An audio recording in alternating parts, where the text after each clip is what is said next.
The Prince of Preachers.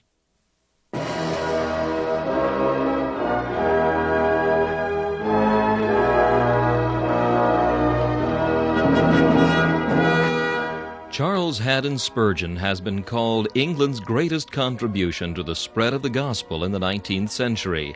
One of his contemporaries said that the chief secret of Spurgeon's attractiveness was the fact that, in every sermon, no matter what the text or the occasion, he explained the way of salvation in simple terms. Spurgeon's messages remain one of the great treasure houses of Christian literature, still bringing the light of the gospel and the comfort of the Scriptures to hungry souls long after the preacher has passed into glory. This is Charles Kelsch inviting you to listen to a message from the Prince of Preachers.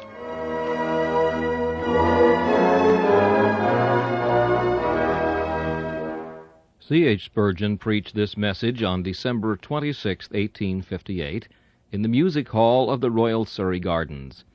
It is entitled, The Vanguard and Rereward of the Church. The text is found in Isaiah 52, verse 12. The Lord will go before you, and the God of Israel will be your rearward. The Church of Christ is continually represented under the figure of an army, yet its captain is the Prince of Peace. Its object is the establishment of peace, and its soldiers are men of a peaceful disposition. The spirit of war is at the extremely opposite point to the spirit of the gospel. Yet, nevertheless, the church on earth has, and until the second advent must be, the church militant, the church armed, the church warring, the church conquering. And how is this? It is in the very order of things that so it must be. Truth could not be truth in this world if it were not a warring thing, and we should at once suspect that it were not true if error were friends with it. The spotless purity of truth must always be at war with the blackness of heresy and lies. I say again, it would cast a suspicion upon its own nature. We should feel at once that it was not true, if it were not at enmity with the false. And so at this present time, the Church of Christ, being in herself the only incarnation of truth left upon this world, must be at war with error of every kind of shape. Or if she were not, we should at once conclude that she was not herself the church of the living God. It is but a rule of nature that holiness must be at enmity with sin. That would be but a mock purity which could lie side by side with iniquity and claim its kinship. Shall the throne of iniquity have fellowship with thee? Shall Christ and Belial walk together? Shall the holy be linked with the unholy? If it were so, beloved, we might then not only suspect that the church was not the holy, universal, and apostolic church, we might not only suspect it, but we might beyond suspicion pronounce a verdict upon her, Thou art no more Christ's bride, thou art an antichrist, an apostate. Reprobate silver shall men call thee, because thou hast not learned to distinguish between the precious and the vile. Thus, you see, if the church be a true church and a holy church, she must be armed. There are so many untrue things and unholy things that she must be perpetually with her sword in her hand, carrying on combat against them. And every child of God proveth by experience that this is the land of war.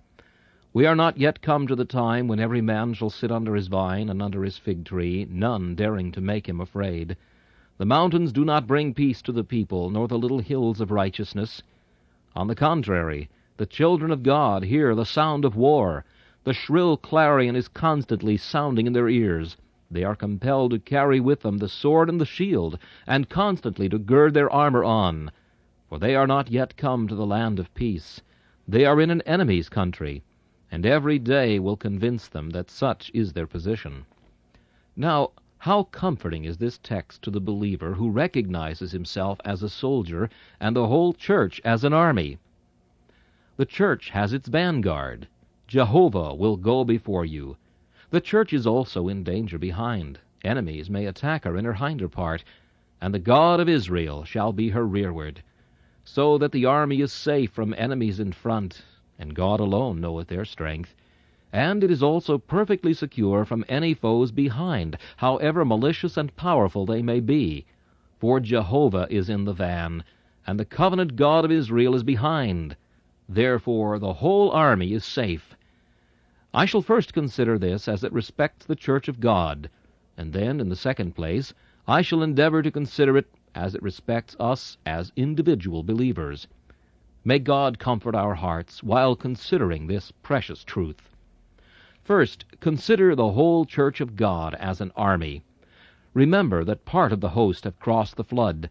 A large part of the army are standing this day upon the hills of glory, having overcome and triumphed. As for the rear, it stretches far into the future. Some portions are as yet uncreated. The last of God's elect are not perhaps yet in existence. The rear guard will be brought up in that day, when the last vessel of mercy is full to the brim of grace, the last prodigal is restored to his Father's house, and the last of Christ's redeemed ones, redeemed by power, as they were of old redeemed by blood. Now, cast your eyes forward to the front of the great army of God's elect, and you see this great truth coming up with great brilliance before you. Jehovah shall go before you. Is not this true? Have you never heard of the eternal counsel and of the everlasting covenant? Did not that go before the church? Yea, my brethren, it went before manhood's existence, before the creation of this world that was to be the stage whereon the church should play its part, before the formation of the universe itself, when as yet all things that we now behold were unborn, when God lived alone in solitary majesty without a fellow, when there were no creatures. If there were such an eternity filled with the Creator, and not one creature with him, even then it was that God determined in his mind that he would form a people to himself who should show forth his praise. It was then that he settled how men should be redeemed. It was then the council of peace was held between the three divine persons, and it was determined that the Father should give the Son, that the Son should give himself, that the Holy Spirit should be the active agent to fetch out all the lost sheep and restore them to the fold. Oh, think, beloved, of that great text which says, His goings forth were of old, even from everlasting. Do not think that the gospel is a new thing. It is older than your hoary mountains, nay, it is older than the firstborn sons of light. Before that beginning, when God created the heavens and the earth, there was another beginning. For in the beginning was the Word, and the Word was with God, and the Word was God. And assuredly, the gospel was ever in the Word, for Jesus was set up from everlasting as the great head of the covenant of grace. Behold, then, the glorious Jehovah in the Trinity of his persons, treading the pathless depths of eternity, that a way for his elect might be prepared herein. He has gone before us. Take another view of the case. Jehovah shall go before you. Has he not gone before his church in act and deed? Perilous has been the journey of the church from the day when it first left paradise even until now. When the church left paradise, I say, for I believe that Adam and Eve were in the church of God, for I believe that both of them were redeemed souls, chosen of God and precious. I see God give the promise to them before they leave the garden, and they go out from the garden, the church of God. Since that time, what a path has the church had to tread, but how faithfully has Jehovah led the way. We see the floods gather round about her, but even then she flowed safely in the ark which Jehovah had provided for her beforehand, for the Lord has gone before her. I see the church going out from Ur of the Chaldees.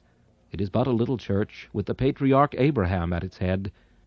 I see that little church dwelling in an enemy's country, moving to and fro. But I observe how the Lord is its constant leader. When they went from one nation to another, from one kingdom to another people, he suffered no man to do them wrong. Yea, he reproved kings for their sakes, saying, Touch not mine anointed, and do my prophets no harm.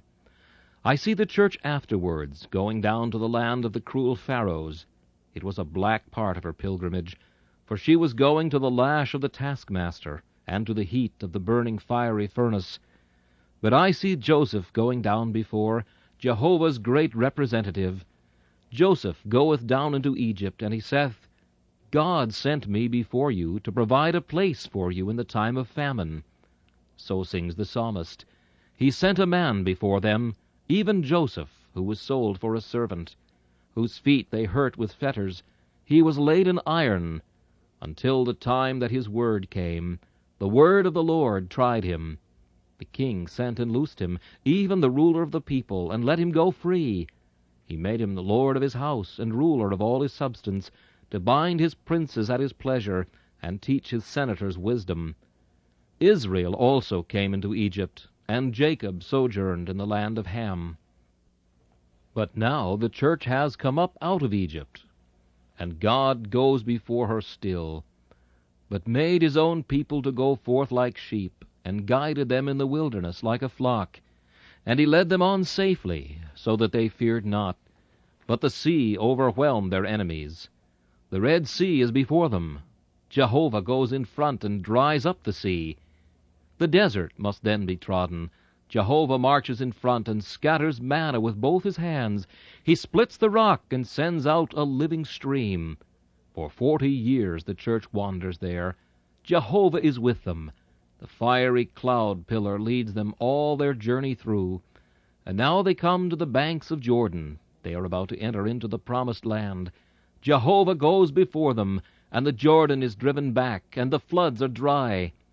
They came into the country of the mighty ones, the sons of Anak, men that were of the race of giants. But Jehovah was gone before them. The hornet was sent, and the pestilence, so that when they came, they said it was a land that did eat up the inhabitants thereof. For God himself with the sword and the pestilence was mowing down their foes, that they might be an easier victory. And he brought them to the border of his sanctuary, even to this mountain, which his right hand had purchased. He cast out the heathen also before them, and divided them an inheritance by line, and made the tribes of Israel to dwell in their tents. But why need I go through all the pages of the history of the Church of God in the days of the old dispensation? Hath it not been true from the days of John the Baptist until now? Brethren, how can you account for the glorious triumphs of the Church if you deny the fact that God has gone before her? I see the Church emerge, as it were, from the bowels of Christ. 12 fishermen. What are these to do? Do? Why, they are to shake the world, to uproot old systems of paganism that have become venerable, and whose antiquity seems a guarantee that men will never renounce them. These men are to blot out the name of Jupiter.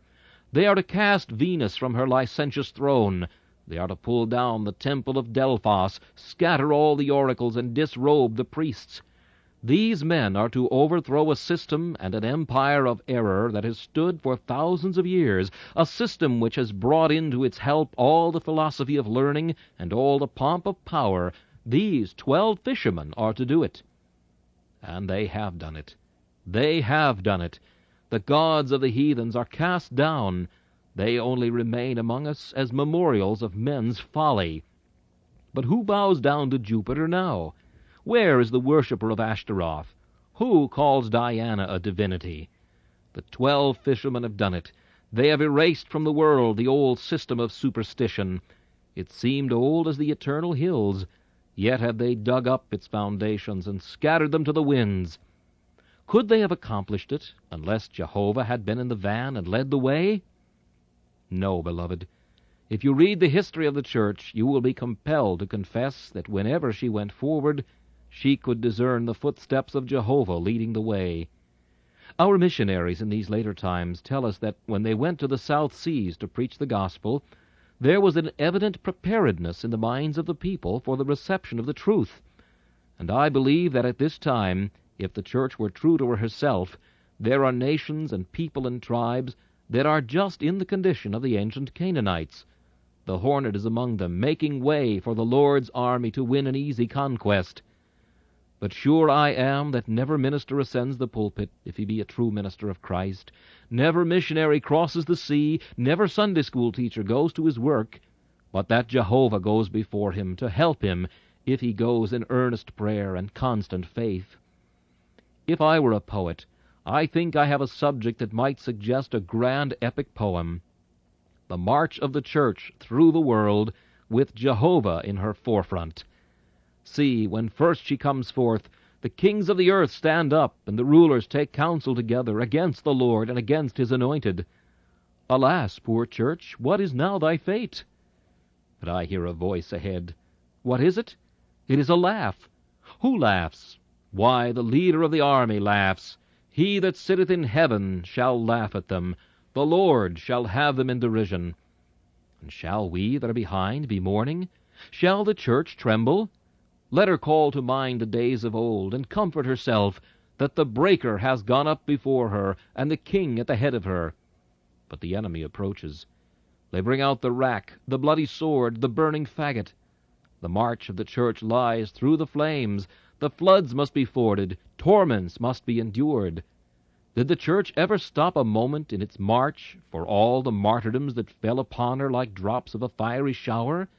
Never, never did the church seem to march on with feet so ready, never were her steps so firm, as when she dipped her foot each time in blood, and every moment passed through the fire.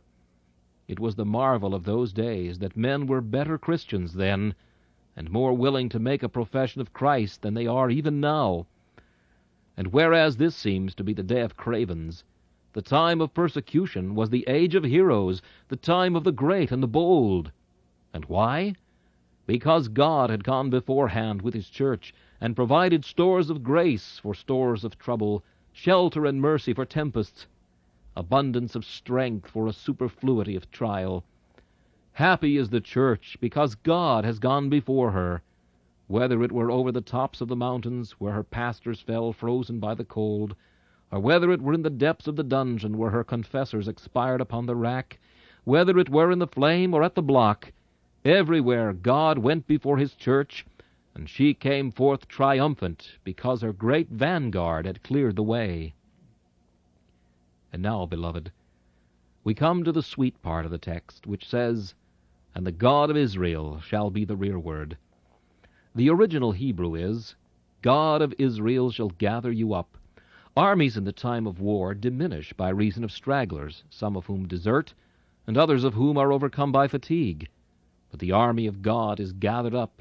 None desert from it if they be real soldiers of the cross, and none drop down upon the road. The God of Israel gathers them up. He who goes before, like a shepherd before the flock, providing pasture for them, comes behind that he may gather the lambs in his arms, that he may gently lead those that are with young. The God of Israel is your rearward. Now the Church of Christ has been frequently attacked in the rear.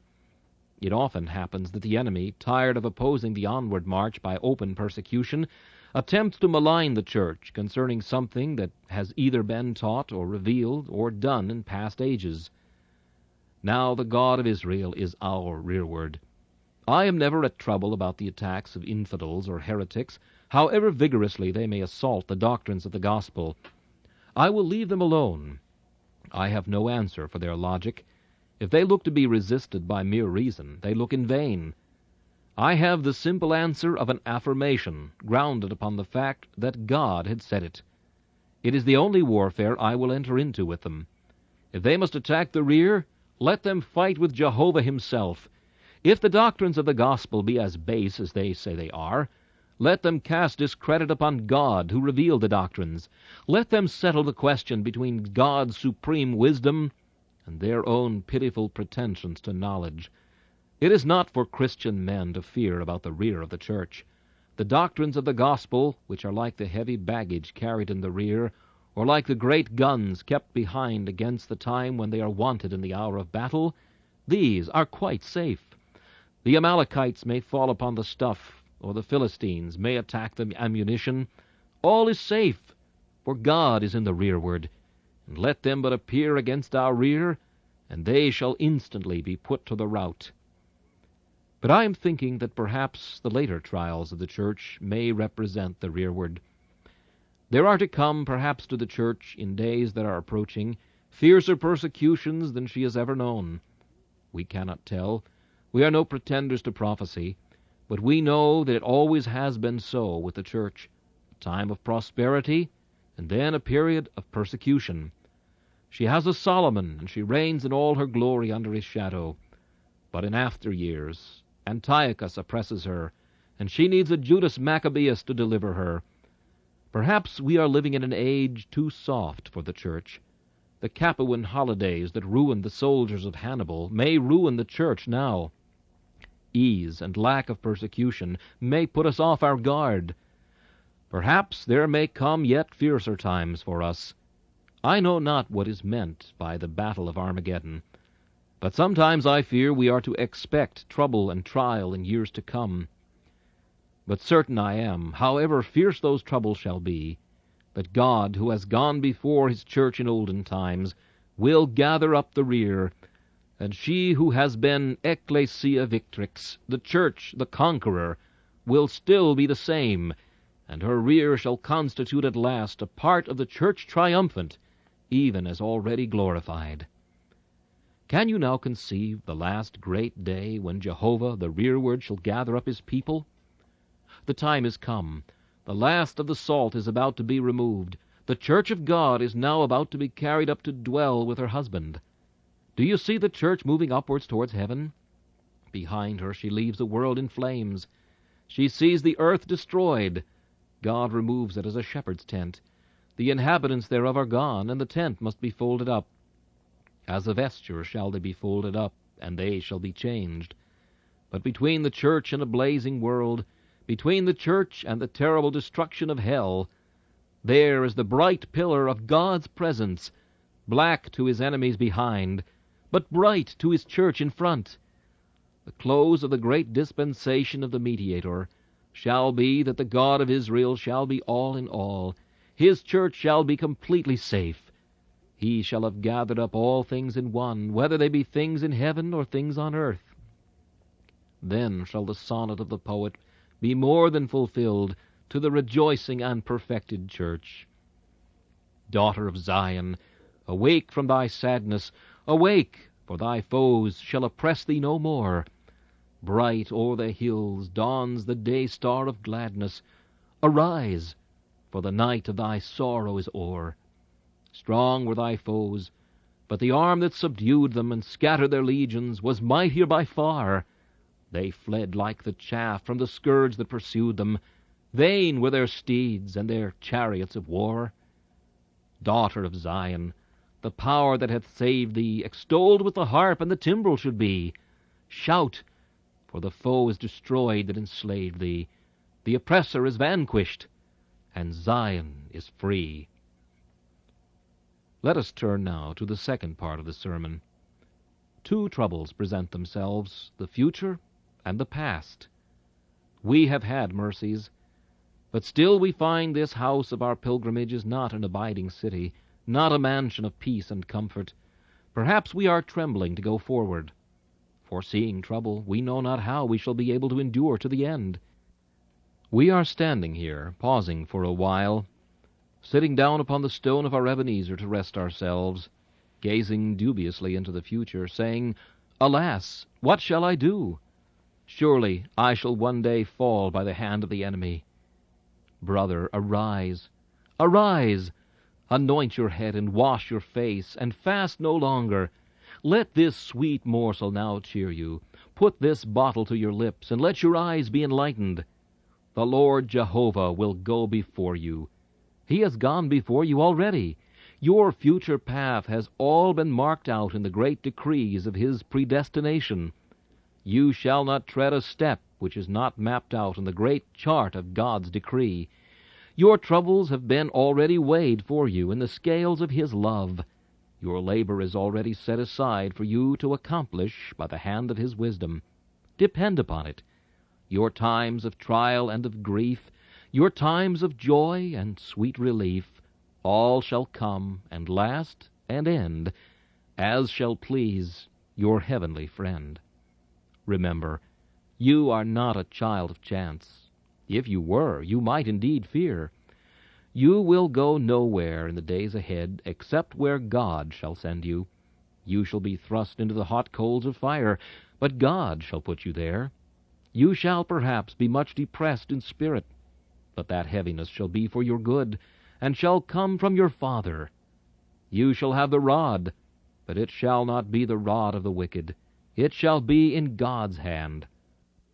Oh, how comfortable the thought that everything is in the hand of God, and that all that may occur to me during the future years of my life is foreordained and overruled by the great Jehovah, who is my Father and my friend. Now, stop, Christian, a moment, and realize the idea that God has gone before, mapping the way.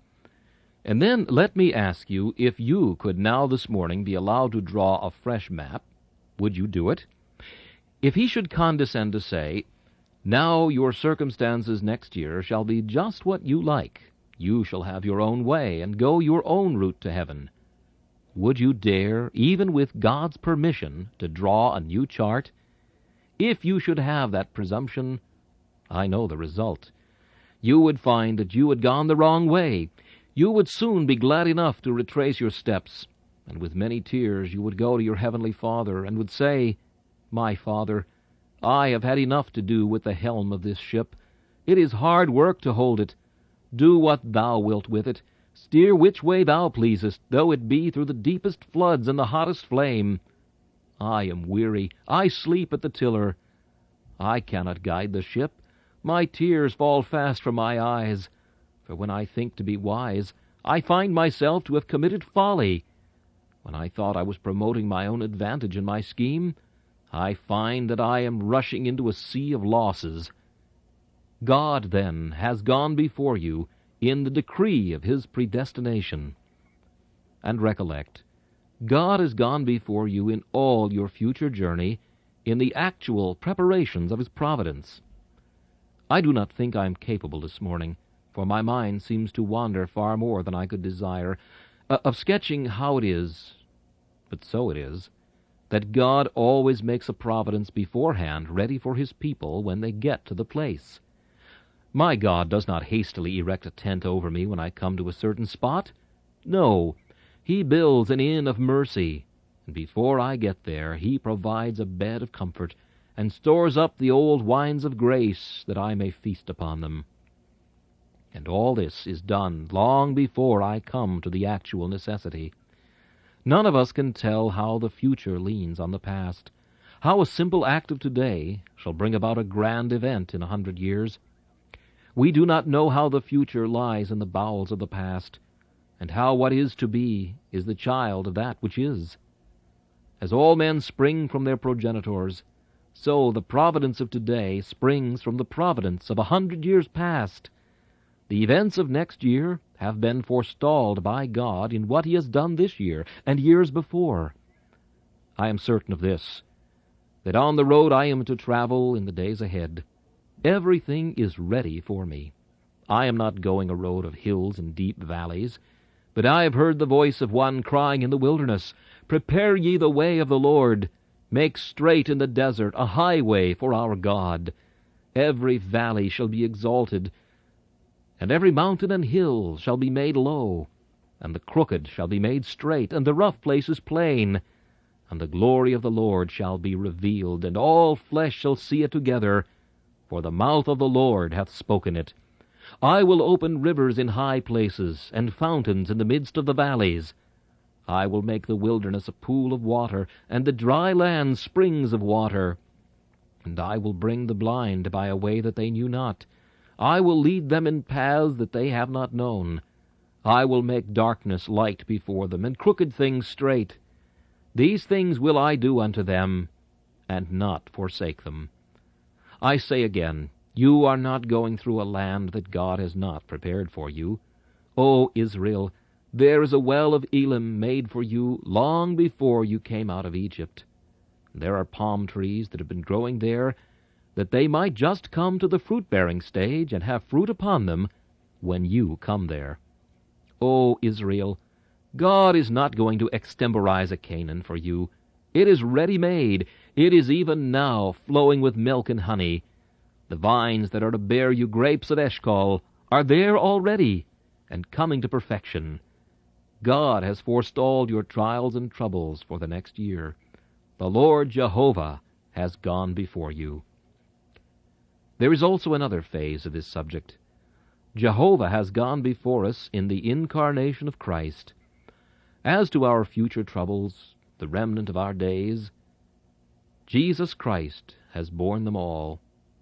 As for temptation, he has been tempted in all points like as we are, yet without sin. As for trials and sorrows, he has felt all we can possibly feel, and infinitely more.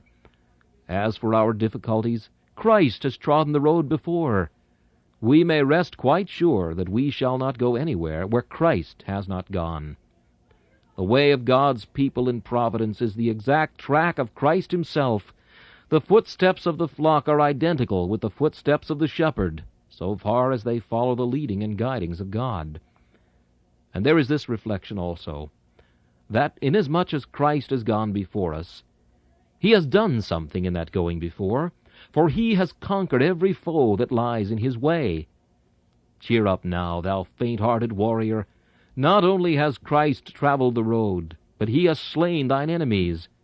Dost thou dread sin? He has nailed it to his cross. Dost thou dread death?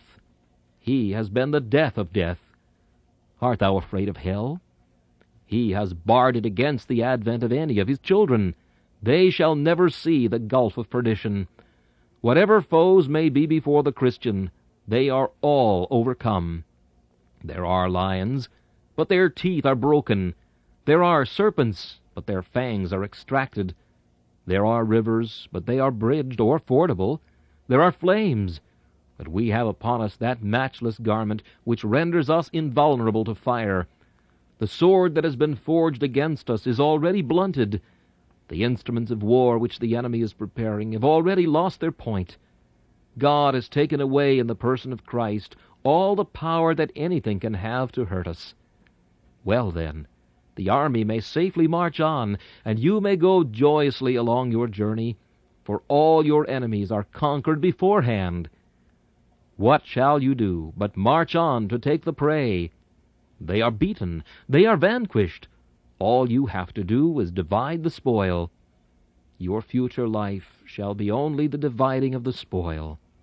You shall, it is true, often dread combat, and you shall sometimes have to wield a spear.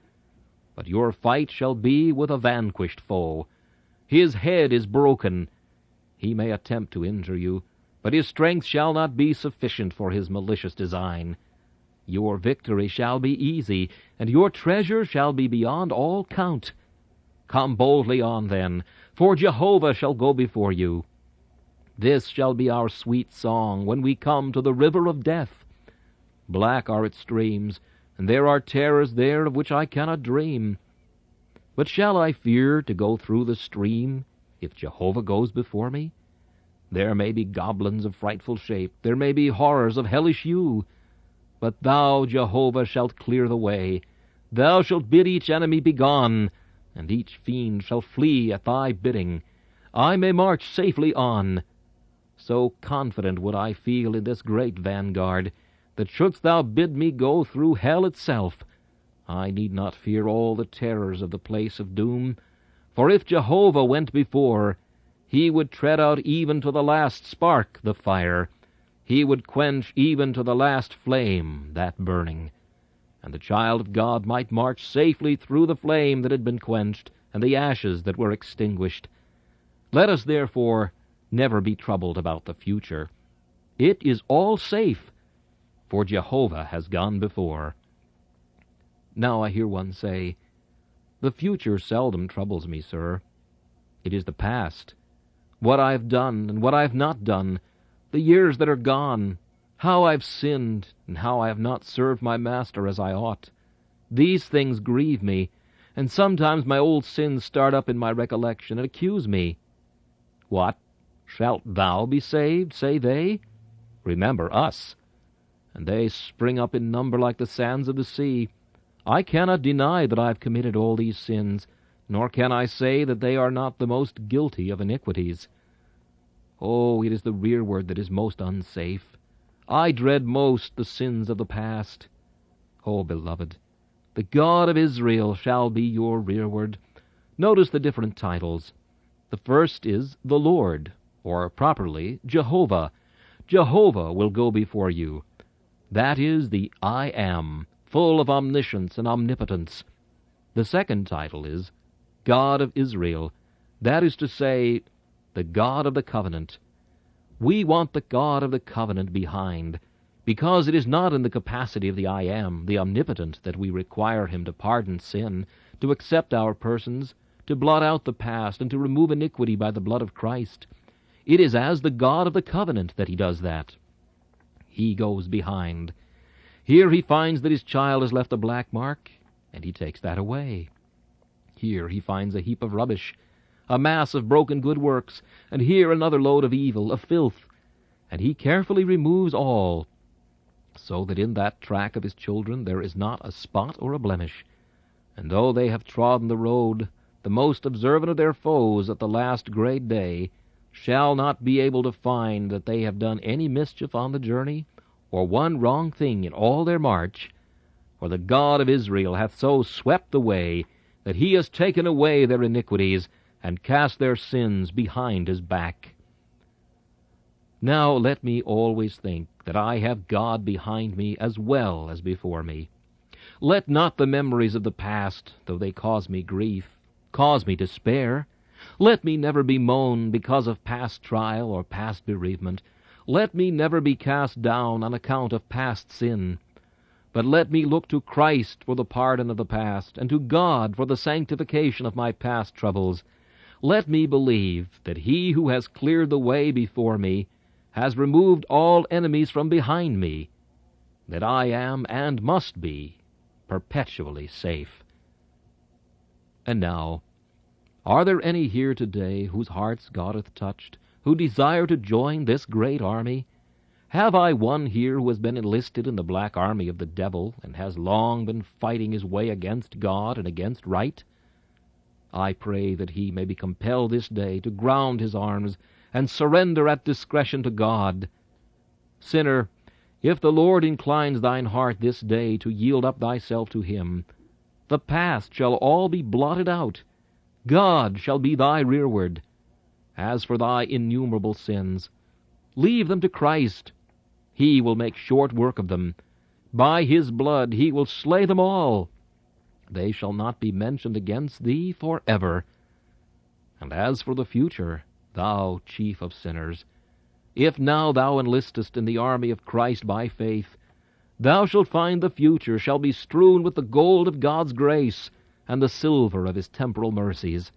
Thou shalt have enough and to spare from this day forth even to the end, and at the last thou shalt be gathered in by the great arms of God that constitute the rear guard of his heavenly army. Come, ye chief of sinners, come away to Christ. He now invites you to come to him. He asks nothing of you as a preparation. Christ's regiment is made up of men that are in debt and are discontented. The ragtag of the world Christ will take. The scum, the dross, the offal of the universe Christ loves. The sweepings of our dens of iniquity, the very leavings of the devil's mill, Christ is willing to receive. The chief of sinners, those who have been ministers in guilt, abortions of iniquity. Come to him. Lay hold of him by faith. Look to him as he hangs upon the tree. Believe in his merits. And then shall this promise be yours, with innumerable others that are rich beyond all estimation. And you shall rejoice that Jehovah is gone before you, and that the God of Israel shall be your rereward. This message, The Vanguard and Rereward of the Church, was preached by Charles Haddon Spurgeon on December 26, 1858. This is Charles Kelsch inviting you to join me again for another message from the Prince of Preachers,